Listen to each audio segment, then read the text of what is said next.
world moves fast. Your workday? Even faster. Pitching products, drafting reports, analyzing data. Microsoft 365 Copilot is your AI assistant for work. Built into Word, Excel, PowerPoint, and other Microsoft 365 apps you use. Helping you quickly write, analyze, create, and summarize. So you can cut through clutter and clear a path to your best work. Learn more at Microsoft.com/M365 Copilot. This episode is brought to you by Indeed. Stop waiting around for the perfect candidate. Instead, use Indeed sponsored jobs to find the right people with the right skills fast. It's a simple way to make sure your listing is the first candidates see. According to Indeed data, sponsored jobs have 4 times more applicants than non-sponsored jobs. So go build your dream team today with Indeed. Get a $75 sponsored job credit at Indeed.com/podcast. Terms and conditions apply. Hey, it's Sterling K. Brown from the Hulu original series Paradise. The next chapter begins as Xavier's search for his wife takes him above ground, and what he finds will change everything. It was never just about the bunker. Tune in and discover the truth lies outside. Paradise, the official podcast, is now streaming, and stream Paradise Season 2 on February 23rd on Hulu and Hulu on Disney+. You're listening to the Animation Addicts Podcast, episode 362, previewing the 2026 animated features.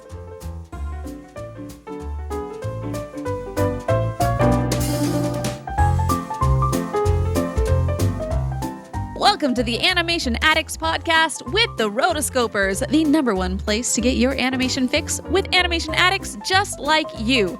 Each episode, we dive into the wonderful world of animation featuring Disney, DreamWorks, Pixar, and everything in between. From hilarious discussions and movie reviews to interviews with industry insiders, this show's mission is to brighten your day through our love of animation. So hop on your nerdy couch, grab some snacks, and get ready to hang out with your animation besties because it's time to dive into today's episode. Hey there, Animation Addicts. I'm your host, Morgan Stradling. And I'm Chelsea Robson. And we are back again, and we are looking ahead at animated films of 2026. But before we do, I had a great theater experiencing looking back at a film that was 25 years old. Or film. I went and saw the re-releases of the extended editions of the Lord of the Rings trilogy. Are there any other editions nowadays, though? That's exactly. When people watch Lord of the Rings, typically they're watching the extended edition. Why would you watch something else? Exactly. It's so perfect that that's what they released because that's what the fans want. And that's our definitive edition. And I just love that it's just been accepted as like, no, these other ones exist. And those were the ones that were released at the time. But these are the ones that, Right. we are the captain now. Right. So my theater experience was wonderful. So it was my mom and I that went because my mom, she took me to the midnight showing of all of them. Aww. But I definitely remember specifically seeing Fellowship of the Ring at midnight. And because that was the thing, that's what you did back then. And I actually really miss it. I think it was really fun to have that anticipation of waiting in line and showing up and seeing it at midnight. And it was great. So yeah, my mom and I went, and we went to a theater here. It used to be an Alamo Draft House before those went under, and a local company bought it. And now it's called Majestic Theaters. And normally I would go, we have a very local family chain that's been around for 100 years called Harkins. Normally I'd go to Harkins, but Harkins doesn't do the Fathom events, which Fathom events is this company that releases, special releases of films and, special things that normally wouldn't need a huge release. Sometimes they'll release operas from the Met or performances from the New York Ballet, right? As just a special like one showing event. And that's kind of Fathom's thing. But this is a bigger one that they had done. And Harkins they're in a tiff with Fathom. And so they don't do Fathom events. And I've emailed them about this, asking why. And they're like, well, if Fathom changes their pricing or whatever, like clearly there's an issue with, how much cut you get. And I was like, whatever, Harkins, okay, you're lame. They would make a lot of money if they did these. But so we went to this Majestic, and Majestic is one of those theaters where it's the dine-in, where you can't bring a water bottle in because They don't want you bringing in your own drinks. They want you to have their drinks. And so, but they do have free water, and they'll give you a big old icy glass of water and deliver it to you. And that's how they get you, because then you're interested in trying the other things. And so I know we're talking about 2026, but this is our little nerdy couch discussion talking about my experience at this. But I will say, piping hot fries and a movie is my new favorite thing. Popcorn, don't know her. Okay. It is all about the fries and a movie. Nice. That was awesome. So, and because this is such a long film, I believe the first one is, 3 hours, 40 something minutes. And the next one's around 4-ish or, 3:55. Yeah. And then the third one is 3 hours and 23 minutes. You need some food. Right. Yeah. And so it was really nice to have. So did you do the whole day? Like what? So it was Friday, Saturday, and Sunday. Okay. Forgive me, Father, I have sinned. This was the first movie I've ever gone to on a Sunday. And I didn't want to go. And my mom was like, no, we got to go. If we're going to the other two, we got to go to this one. And I was like, okay, Mom. Okay, Honor Mom. thy No, father really and thy mother. I was. And no, yeah. So I did that. So yeah. Yeah. So you would see Fellowship of the Ring was on Friday. You got to go home and regroup, and then Two Towers was Saturday, and then on Sunday was The Return of the King. And that was a perfect way to do it. I think doing an all-day thing, which would have been also equally fun.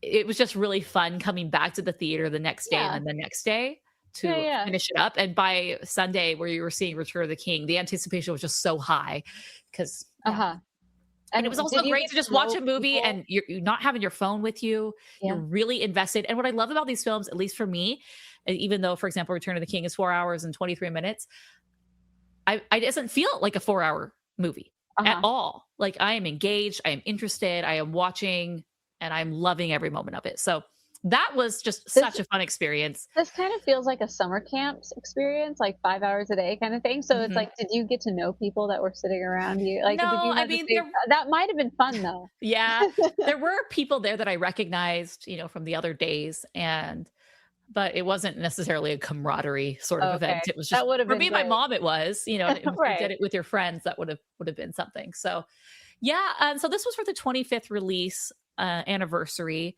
Oh, and before each movie, they had a little impromptu snippet of Peter Jackson in his home that he had just clearly like had a camera or a phone that he hit record, and it was so unrehearsrsed. And he was in this, like, there's the cat tower in the background. Like, he didn't even try to frame, look, whenever I'm on camera, it's like, get all this crap out of the way. Like, I have to pretend that this is like the perfect studio. But pretend that I have my life together. Yeah. Although right now, not the case. I'm, video camera with Chelsea, and she sees, yes, this is the normal state of the office for Morgan. You see that I'm sitting on a bunk bed, Morgan. Yes. Yeah. And it was just hilarious. He was just his hair was kind of disheveled, and he was sitting in his nice armchair and had some sort of Hawaiian-y sort of shirt. And nice. It was, Chelsea, I sent her a picture of it, or I posted on my Instagram story, and she was like, glad to see that he dressed up for the occasion. It was because he had like some random another shirt. It was like a keep calm and something, but you couldn't see. It wasn't definitely something else. It was like a parody of that shirt, but you couldn't see what it was. I thought the same thing. I was sitting there, I was like, I want to know what your shirt says. Like, what is your shirt underneath? What is it referencing? But it's because he had the Hawaiian one covering it. Yes. I feel like it doesn't look like he's like shaved or brushed his hair at all. It's just like this. No, it was perfect. It was 100% madman in his little hole. No notes for Peter Jackson. Okay, he was perfection, and it was just him unscripted, just kind of just going off on different memories that he had from each of before the Fellowship. He specifically talked about memories from the Fellowship or developing the film and getting financing or whatever, like whatever stories was coming to his head, he would share it. It was, each one was about 10 minutes long. And I really looked forward to it each day when he was there. So nice. Thank you, Peter. So anyways, I anticipate, because this was actually released last year in the summer, and I was going to go with my sister-in-law. And so when it was announced, and we didn't end up working, and I was really bummed about it. So then when it was announced that they were doing it in January, I jumped on, I bought it, and the tickets were already sold out like within the first, day or two, which was crazy. So we luckily got good seats, but they were very much selling out. So I anticipate they are going to do this again in the summer. So if you missed your opportunity, just stay alert and look on Fathom's website, because it's a whole year to celebrate the 25th anniversary of the release of the first one, right? So There you go. it would, and they made a lot of money. I think each weekend they made around $10 million, all three. Wow. Oh, okay. So why would you not Yeah. go back to that well? So if you have the opportunity to see these, the extended editions theatrically, do it. Highly recommend. So fun. Perfect. So with that, let's talk about what films are coming out for 2026 for animation. We'll be right back. So let's talk about the animated films that are coming out in 2026. There are quite a few, and let's start off with January. So just high level, we aren't going to really be talking about a lot of the anime or the Japanese releases just because there's too many and we're not really experts on that. So, I mean, we wouldn't really have much to say. So we're mostly going to focus on the Western releases. So our first one that we have, January 16th, which was already released. Yeah. Pause on that front is we got that email from somebody that was just like, you guys must be just paid off by Disney because you're obviously not true animation fans because you don't actually look at all of the animation out there. And it's just like, girlfriend, we got lives.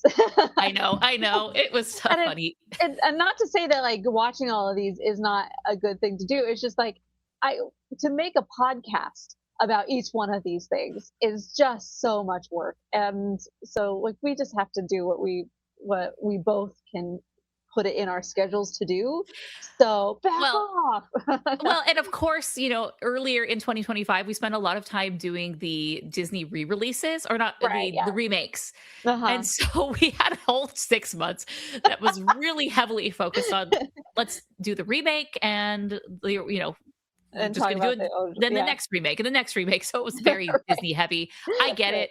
I'm not apologizing for it because no, it was a fun time. Yeah, it was great. At 13 years at that point, like I'm gonna do what I'm gonna do. Okay.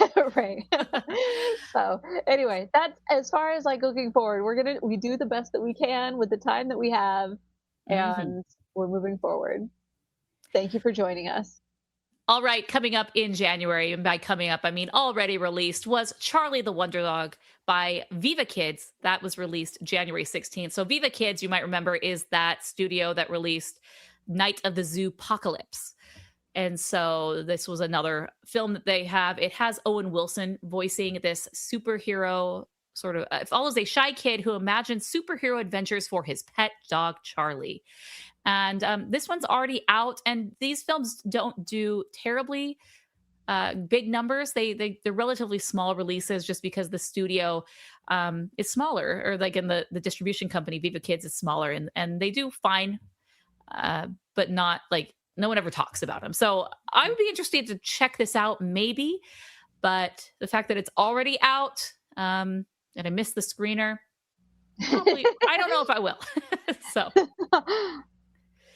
All right, then in February, we have another film by Viva Kids called The Last Whale Singer. This comes out February 12th.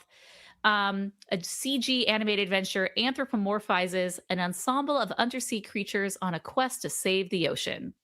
So, seems interesting enough, but again, the Viva Kids aren't really generally ones that I'm going to go out of my way and see. So, likewise, probably not this one. Now, I'd say the big one for the first big film coming out in 2026 on February 13th is Goat. And this is about a goat that is wanting to play basketball. So an original underdog story. Goat follows little Will, who dreams of playing roarball and getting a chance to join the pros in a world where animals are the dominant species. That's kind of a weird blurb. Animals are the dominant species. A goat is a species. What? Or a goat is an animal. So I don't know. This is by Sony Pictures Animation. And in the advertising, they are really leaning into by the creators of K-pop Demon Hunters. And when I see this commercial, it just is, to me, I'm like, man, if you were to choose between these two films, which one should go to theater? Man, they really missed the boat releasing GOAT in theaters and not K-pop Demon Hunters. Have you seen anything about this? All right. The fact that you had Stephen Curry in this, I think, was a big reason why it was going to theaters and not to Netflix. I think that that's one of the major reasons why, because they're like, hey, we can get the basketball. The basketball people will love animated movies because, Air Jordans and not. You know your stuff. I know. Well, so I think for life. This is very boy-centric sort of story. I think it will appeal to boys. I think definitely more than Sneaks from last year, which was the film about sneakers. And obviously because this has a lot more action, it has sports involved. Whereas K-pop Demon Hunters was very girl focused and girl heavy. This will be the boy version of that. And for me, having seen this commercial, this was advertised every single time when I went and saw The Lord of the Rings. This one was one of the ones that came up. It's just like, okay, yeah, sure. I will be taking my kids to see it, and I'm interested to see if it lives up to Sony's, reputation, because they are really, really on top of their game as of late. In March, we have Pixar's release, which is March 6th, and this is Hoppers. This one came. I remember talking about this one when they did the D23 Expo, and it was just like, what is this gonna be? Yeah, people have kind of mentioned that it's Pixar's Avatar, meaning where you have a human who inhabits the body of this creature and then tries to integrate with, the species or the people. And so, this is a scientist or a girl who ends up going in the body of a beaver and having to, help organize an uprising against the encroaching humans. Yes. It's so tiresome. The loggers. So tiresome. The loggers. Yes, exactly. Logger. Was this not released in the 90s, or should have been? It would have been right at home. Man. So this just hasn't been getting a lot of positive buzz online, which is such a shame for Pixar. Does it look better than Elio? It just kind of this is what Pixar is now. Whatever this is, and Elio, that's what Pixar is now. And I can't even explain it. It's just kind of this weird, nothing inspiring sort of film. Just films for the sake of being films. I don't know. But I think that's across the board. There's so many different places. And I think a lot of it has the fact that AI has just encroached in on everything. So it just feels like it's an iteration upon itself. And a copy of a copy of a copy. Yeah. So we're real amped about that. But, we are the Disney shills. So in April, we are no longer on their happy list. It's been a long time since we've been on that list. You know what? And being, knowing that you've grown up is when you really don't care about things like that anymore. You're like, whatever. Okay. April. Now this is the one I think that will probably so far be the most excited. Yeah. We have the Super Mario Galaxy movie. So we know in 2023, the Super Mario movie was a mega hit, very successful. And here we have the sequel. And I love that they're doing Super Mario Galaxy. So Super Mario Galaxy was a film a video game that was, I believe, released on the Wii. And then obviously maybe some of the other, if they're on everything now, it's you get all these on the Switch, but right. So it's really fun. So they're going to be different characters that are fan favorites like Rosalina, and then they're just going to go to a different setting. And I think this is great. And my kids are really excited for this. And I think Nintendo has really put a lot of care into the theatrical property of Mario, at least with the first one. And we know that Illumination is the company that's producing. So I think likewise, the quality of this one will be at par with that of the first. Very excited. Yeah. Okay, in May. Oh boy. We have Animal Farm. And going back to Lord of the Rings, the director is Andy Serkis, who you may know as Gollum or Schmeagol. And the distributor, it didn't have a distributor at the time. Now, I remember at different points, this was supposed to be released on Amazon Prime. And I was shocked when later it wasn't, and then I found out that Angel had picked it up. Now, this is weird because Angel did? yes, well, and What? have you watched the trailer? It's now just kind of a instead of a critique on Stalinism, Uh-huh. Which, it, I mean, it never gets old. it is instead very comedic, very over the top, and it's more about what do you think? What do you think is the big baddie in um, is it gonna be it's not communism, but it also starts with a Nazism? C, starts with a C, capitalism. Ah, nice. I would really recommend people going back to our original review of Animal Farm. Like, I enjoyed our review of that one because it's unlike Well, most people. I didn't read it in high school or anything, so it was fresh when I read it this time. And so coming in to this one, it's just like this is weird. I just dislike when people throw in capitalism as being the evil when it's really cronyism that we really hate, because cronyism is the one that says that, you know, all are equal but some are more equal than others. It's like, yeah, my friends are more equal, so I'm going to give all of them any of the boosts that they need and not anybody else. So it's just like I don't like it. yeah, so what I find interesting in the trailer is it says based on the masterpiece by George Orwell. And then they proceed to completely destroy and tear it apart and remove all the poignancy Right. of the original and the themes and really what it was talking about and change it for modern audiences. So this got totally lambasted online. Oh yeah.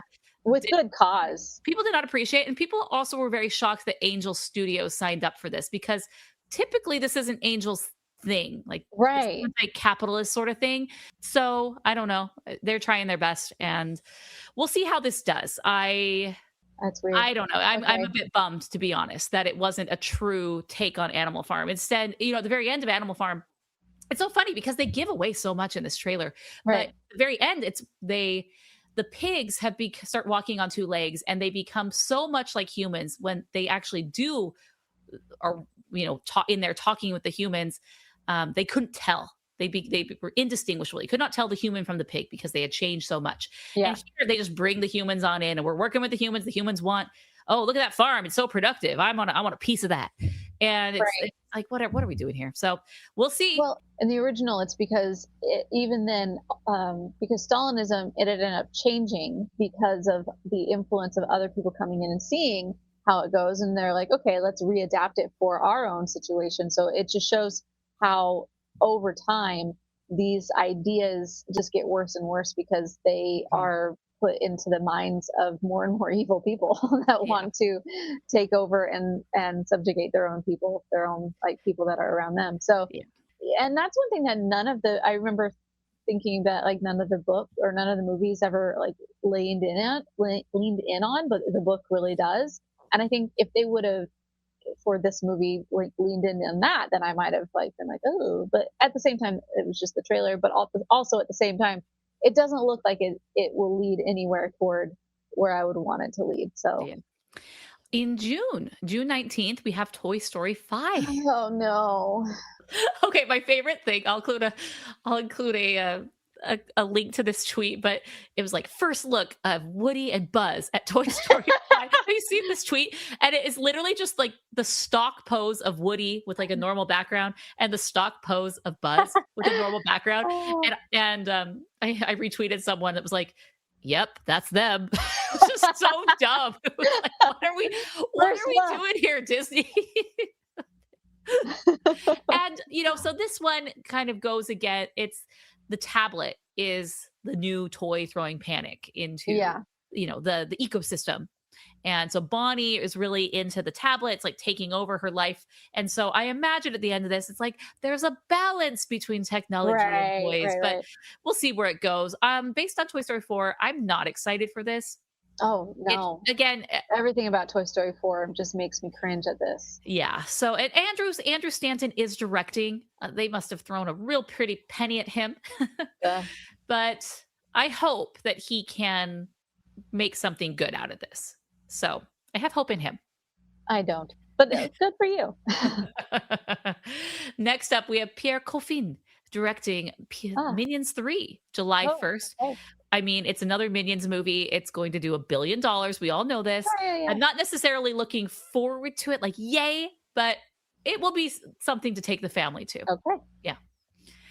August, we have Paw Patrol, the Dino movie. Now, the Paw Patrol movie came out a few years ago, like the original, Mhm. the TV series into a movie. This is August 14th. I don't have much to say other than there will be a subset of parents that take their kids to see this, and it will probably do okay. Now, the other one in August that I am thrilled for, this has had quite the saga, is Coyote versus Acme. Ah. August 28th, distributed by Ketchup Entertainment, who was the company that released the Looney Tunes movie the year prior. Production company was Warner Brothers Pictures Animation. Now, this was notoriously shelved and locked away in the vault as a tax write-off because Warner Brothers did not believe in this movie. So the whole film was like edited, ready to go, and they just said, nope, we're not doing this. And it's a hybrid film. So it's live action and with 2D characters, Uh-huh. and it's kind of a court drama. Okay. Yeah, and people are really excited to see this. And if you were if you're one of those people online complaining that, oh, why did they have to shelve it? We want to see it. You better get your butt in seats.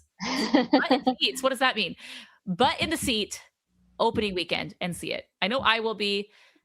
This looks like a lot of fun. This looks That'll be great. really fun. So next up in September, we have Forgotten Island by DreamWorks Animation, September 25th. Two lifelong best friends become stranded on a fantastical island where forgotten memories take physical form, forcing them to choose between finding their way home and sacrificing the shared history that defines their bond.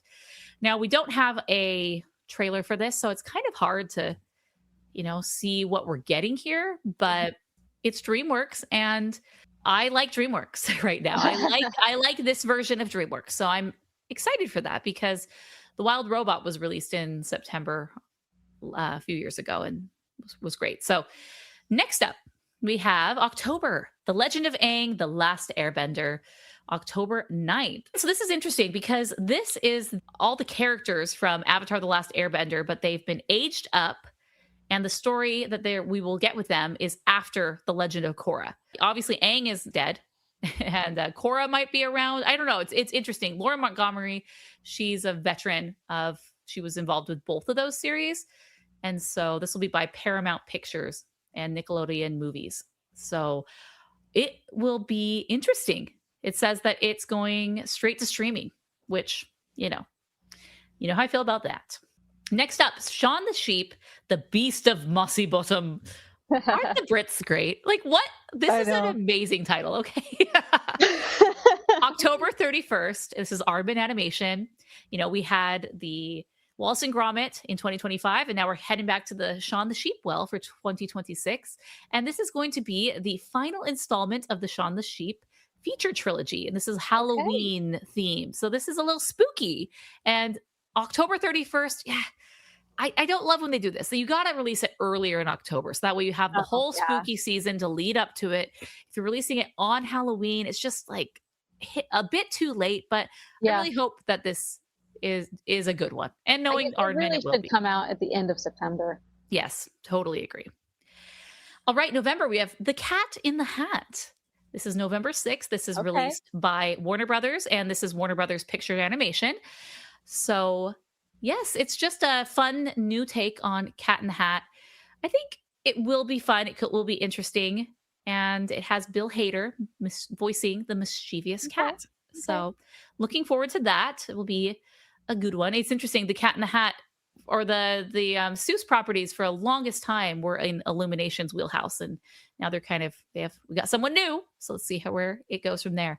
When you said Warner Brothers Animation, it just reminded me of like, WB, one.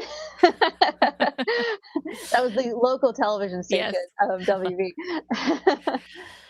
And also in November, we have Hexed, November 25th. So this was released, the teaser, or at least the announcement of this movie a few months ago, but this is Walt Disney Animation Studios. It's a magical origin story centered on an awkward teenage boy whose abilities are discovered by his type A mother. So it's kind of in this wizarding sort of world. Once again, why not in in October for these things. Disney loves their Thanksgiving releases. You know Disney. Yeah. Have you ever known Disney to release something in October or September? No, but no, but if we had a title for this episode, it would be but. That doesn't mean they shouldn't. No, I mean, the concept art looks good. There's only really been one piece of art that's been released, but this is under the new leadership of Disney. A lot of the artists that are involved are really excited for this one, so I'm hoping that this will steer the ship in a better direction for Disney. And then wrapping it up, we have Angry Birds 3. Oh no. Directed by John Rice, December 23rd, and Paramount Distribution. So there's nothing we know about this other than that's what it is. So but why? But why, indeed. And why Christmas? No, but why? Yet another iteration of that. Now, we also potentially have movies that can come out that we don't have dates for, but it's the Untitled Peanuts movie, a movie called A New Dawn, Wildwood, which is a Leica film, which looks really good. And that's been on these lists for the past few years. Maybe it's coming out 2025, maybe 2026. We don't know. Ray Gunn, which is Skydance, Brad Bird. Oh, let's talk about that. The screening that they kept just trying to get somebody to come see this. Yeah. Oh, that. Do we talk about that? Why not?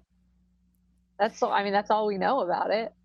Yeah, what we know is that they do screenings here in Arizona, and we've been blacklisted on those forever. But what we heard was that Ray Gunn, they were desperate for people to go to the screenings of this. The emails, people will get the emails for it, and then they fill up rather quickly. Or sometimes they'll have to do an advertisement hey, come to this film. And they don't usually pay you for it. What you're paying is hey, I get to see this movie before it comes out. That's cool. But this one, they couldn't get button seats. And it's because they were, I believe, wanted a very specific boy audience, teenage boys. And they weren't couldn't bring other kids. You couldn't bring younger children. So it was very hard group to fill. And they kept having to up the ante with we'll give you a gift card. We'll give you even more of a gift card. And so I'm interested. I don't know if that's a good sign or if that's maybe they were just looking for a very, very, very specific subset of people and struggling to fill that. So, well, it was also at a different theater than they normally do these things at. And so it was not in the normal area. It wasn't in, normally they do it in Tempe, and this was not. For years they've done it at Superstition Springs. Oh, really? Mm-hmm. Okay. Yeah. Well, anyway, the point is that I think that was probably the main reason why people weren't able to go, is because they really, you would have gone if permitted, if I wasn't blacklisted. Of course, I'd be there. But even aside from that, you made the comment to me, it's how can people come to this if they have maybe only one kid? Okay, but if you to take off work in order to take your kid, but also you can't bring the other kids, and so it's a very specific. It must be. It's more of a teenage sort of animated film. That's interesting too. Yeah, where they're not concerned with how the littles care, because it's not going to be targeted toward them. If that's the case, I'm excited. So yeah. Then the other films coming potentially in 2026, which we know very little about, called Steps, Swapped, and We Are Aliens. We're not going to really talk about those because we don't even know if they'll come out in 2026. So we don't want to waste a lot of time talking about it. All right, and now we have a voicemail from Jeremiah talking about his thoughts on 2026. So we're going to listen to him, and then we're going to wrap it up giving our overall thoughts. And here we go. And as for 2026, I'm very much looking forward to Wildwood. I will always be looking forward to Leica's next movie. It's been so long since their last movie, and I just love their artistry. It's always spellbinding. When you see the clips they release of them animating the films bit by bit, it's astonishing. I could never. Toy Story 5, I'm very excited. I like the premise. Avatar, oh my goodness, we are getting a 2D animated theatrical Avatar movie. So happy. I am currently working through my first time seeing this original Avatar The Last Airbender show, and it's beautiful. I love it. It's everything everybody says it is. Like, this definitely deserves its place in the animation fandom community. And I'm excited for The Forgotten Island from DreamWorks. I'm excited for Hexed from Disney. Hopefully Jared Bush is able to continue turning the Disney ship around. Hoppers looks cute. I mean, I was very surprised by that trailer where the animals rebel and decide they want to kill all us humans. That's not where I expected this to go. I think that's very creative and weird. I'm curious where they take it. And also, there is The Amazing Digital Circus, which is this web series, which is now on Netflix. If you didn't, I'm sure you're aware of this, that it's become such a animation juggernaut and it's changing the game for independent animation. It really is very good, and I'm very much looking forward to seeing how it wraps up. Okay, those are my thoughts. And Morgan, congratulations on your baby. I am so happy for you. I hope your baby is very well. I hope all your little munchkins are well. I hope you and Chelsea are well. And yeah, thank you for a great year of podcasting in 2025. And let's have a great 2026. Bye. Let us have a great 2026. Yes. Thanks you, Jeremiah. So yeah, he kind of had similar thoughts about the films coming up. Maybe a little bit more positive on Hoppers. Right? Yeah, let's hope. But you know what? I really hope that blows me away. And I hope that Pixar can become Pixar again, you know? Mm-hmm. So overall, 2026, what are your vibes? What are you thinking? Is this a good year? Is this a mediocre year? What are you looking forward to the most? You know, in general, overall, I have good vibes looking at 2026. And I think that is bleeding into all of the movies as well. So it's like It's the year of the horse. We're shedding the year of the snake, and it's new beginnings. Yes, yes. And so I think that looking at all like the Laika movie, I'm always excited for a good Laika film. Those are always amazing visually, if they always have something interesting with their storytelling as well. Mm-hmm. There are shining lights, I would say. there are some things to look forward to. So I am excited. Yeah.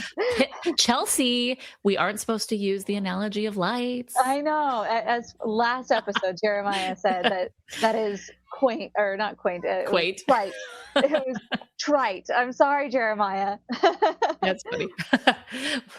Call me trite. We love Jeremiah. That's why we say that. No, yes, I think 2026 is going to be kind of a return to familiarity. We're getting a few sequels that are tried and true. We're talking about Mario. We have Minions in there. Obviously, Toy Story 5. And then some other interesting ones that will be coming out. You know what? I think probably Netflix will end up releasing a few animated films later in the year that we have no idea about. I feel like that kind of happened last year. And they can be either hit or miss with those. Sometimes they're amazing. And there's quite a few. They can be amazing and no one hears about them. They can be amazing and everyone hears about them. Yeah. Like K-pop Demon Hunters. Or they can be bad and no one hears about them. They can be bad and usually if they're bad, not everyone hears about them. But right. Yeah. So yeah. I think it'll be a very good, decent year. And I'm interested to see, like, looking back, a year from now, probably in February, I don't know, what our thoughts are. But if I were to choose one, I'm really interested to, that Wildwood movie, if it does end up, the thing that I'm most excited for are the ones that don't have release dates. Yeah. Ray Gun and Wildwood. If those end up coming out in 2026, that would be phenomenal because those are tried and true, amazing, original concepts. With that being said, Super Mario Galaxy movie, I think, will be a highlight. So there we have it. Yeah.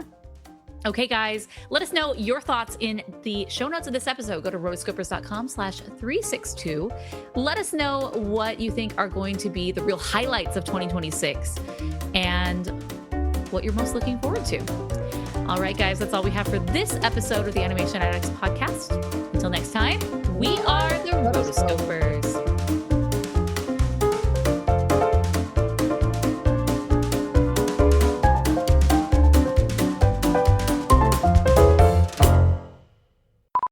also, I need to explain the why I am very excited about this coming year is I am yet again moving. Another year, another move. I just feel like that has been my life for a long time. The history of the podcast is basically me moving, but this time. Oh, this was the year this season Chelsea was in Nashville. Oh, this year Chelsea was in Alaska. No, you never moved to Alaska. I mean, I thought about it. No. Hey, you get that little payment. That's true. That's true. I have a friend who went up there for a job, and they were like, "So, are you here to find a man? Because the odds are good. There's a lot of men, but the goods are odd." I was like, "Oh." So I just bought a house. So I signed my life away, and I bought a house in Nashville. So I've always looked back, and I loved my time when I was there. So the next season of Animation Addicts Podcast is going to be Chelsea moves to Nashville again. Nice. The sequel. Nice. We're all part of sequels now. But also, even Chelsea can't get away from the sequel. Oh man. Yeah. So I was on a little road trip, and my friends that were with me, they're like, you have to put together a gift registry so we can buy you like something for your housewarming. And I'm like, okay. So I put something together. There's several things on there of varying price ranges. So if you feel the need or inclined to help out with the housewarming, I would appreciate it. So we will put that into the show notes as well. So many thank yous. Or you can just go to, let's say chelsearobson.com/housewarming will be a quick thing for that one. So perfect. Yay.